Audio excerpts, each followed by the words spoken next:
Azərbaycanın əməkdar artisti Gülyanaq Məmmədova proqramımızın qonağıdır. İfası ilə proqramımızı daha da gözəlləşdirib, rövnəqləndirir. Xoş gəlmişsiniz.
Çox gözəl.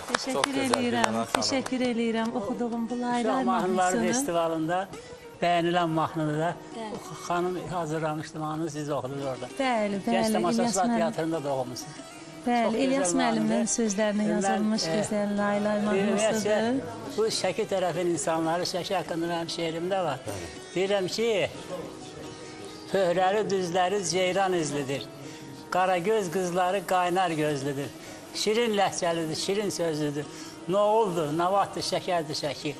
Qu teli halvası teldən incədir. Bəzəyi, zinəsi güldən incədir. Mehri, məhəbbəti teldən incədir. Dostların dilində əzbərdir şəkil. Dostların dilində əzbər edirsən mahnımı. Çox sağ olun. Teşekkür edirəm. Burada istəyirəm ki, bəstəkarı da qeyd edeyim. Səadət Fərziyeva, bəli, gözəl xanım bəstəkarımız, Rasim Fərziyeva birgə müşahidə ediblər, həm də bəstəliyib Səadət xanım. Çox sağ olsunlar. İlyas müəllim, teşekkür Çox sağ olun. edirəm. Minnətdaram. Şəbnəm xanım, sizə də uğurlar diləyirəm. Belə həmişə atanızı sağlıqlı, belə həmişə dağ kimi arxanızda Amin inşallah. Çox sağ olun ifanız üçün. İlyas müəllim də sizə olan minnətdarlığını elə sizin simanızda Şəki şeirini söyləməklə gözəl